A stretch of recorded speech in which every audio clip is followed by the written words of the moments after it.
Magandang araw para sa lahat ng ating mga minamahal na mga senior citizens.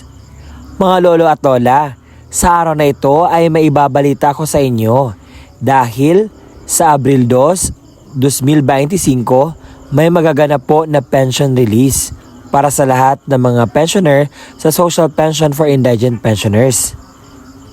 Attention sa lahat ng mga senior citizens. Social Pension April 2, 2025 payout schedule. Alamin natin ang buong detalye sa balitang ito. Sa video ko ito ay malalaman mo ang lugar kung saan mapipayout sa araw ng Abril 2. Ano ba ang venue kung saan kayo pupunta para sa inyong payout schedule? At anong oras magaganap po ang inyong payout? At inayayahan kita na tapusin mo ang video na ito hanggang sa dulo nang sa gayon makuha mo ang punto ng video kong ito at para may knowledge ka patungkol sa pension release na magaganap sa Abril 2, 2025. Kung ikaw ay handa na, atin na simulan na ibalita sa inyo. Alamin nyo ang buong kwento sa balita kong ito. Sa Banay-Banay, Davao Oriental, meron po silang attention dapat na ipaalam sa mga social pension for indigent pensioners. Yung actual na pension payout ninyo is March 31 hanggang April 2. Due to some circumstances, meron silang sinabi ito, sa lahat po ng mga senior citizens na beneficiaryo ng social pension for indigent pensioners sa 14 na barangay dito sa lungsod ng Banay-Banay, Davao Oriental. Kanila pong ipinalam na nagbago po ang schedule ng social pension payout na dapat sa Marso 31 hanggang Abril 2 at iyon po ay i-launch at magaganap sa Abril 7 hanggang sa Abril 10. Ito pong mga changes na ito ay nanggaling sa DSWD Regional Office at sila po ay nag-aasa na inyong maintindihan ang kanilang mga rason.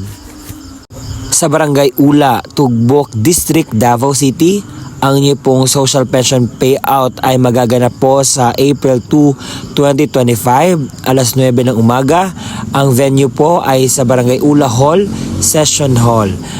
Magdala po kayo ng necessary documents for verification. Ensure your presence to avoid delays in processing.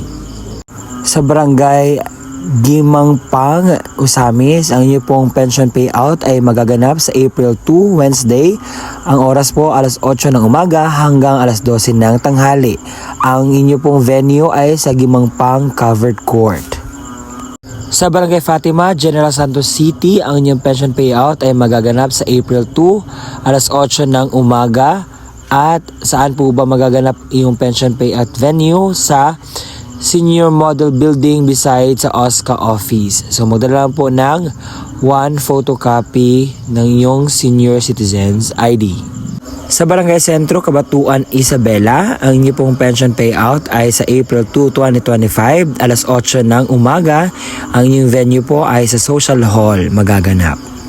Hindi rin magpapahuli ang Barangay Mambalot na mapipayout sila sa April 2, 2025. Ang venue ng kanilang lugar kung saan sila mag-payout ay sa Poblasyon 2 Covered Court. And ang oras po kung magaganap ang pension payout ay 1:30 hanggang alas 3 ng hapon.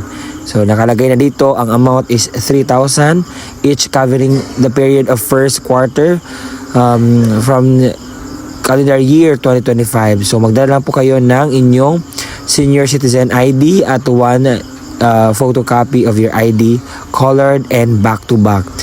And yun po ang ating mga nasagap na mga lugar na mapipension payout sa April 2, 2025, that is Wednesday.